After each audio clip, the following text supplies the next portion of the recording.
ఏదైతే 43 రోజుల పాటు అమెరికా చరిత్రలో అతిపెద్దదైనటువంటి షట్డౌన్, జీతాలు ఆపేయడం, పబ్లిక్కి సంబంధించి అనేక సమస్యలు ఎదురైనాయి కదా. దాని మీద ఇప్పుడు తాజా నివేదిక చెప్పేది ఏంటంటే, వారానికి $15 బిలియన్ నష్టపోయారట అమెరికన్స్.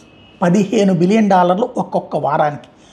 5.2 మిలియన్ల ఎయిర్లైన్ ప్యాసింజర్స్ మీదన ఈ ప్రభావం పడింది. 5.2 మిలియన్లు, 52 లక్షలు. 14 లక్షల ఫెడరల్ వర్కర్స్ జీతాలు లేక నానా తిప్పలు పడ్డారు. అప్పులకి ఇప్పుడు వడ్డీలు కట్టుకుంటున్నారు.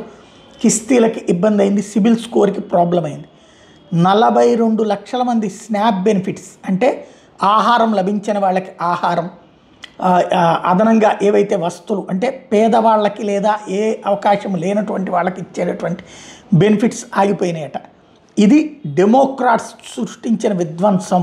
వాళ్ళు ఎంతగా ప్రజలంటే నిర్లక్ష్యంతో ఉంటారో చూడండి అంటూ ఇప్పుడు ట్రంప్ వర్గం ప్రొజెక్ట్ చేస్తుంది.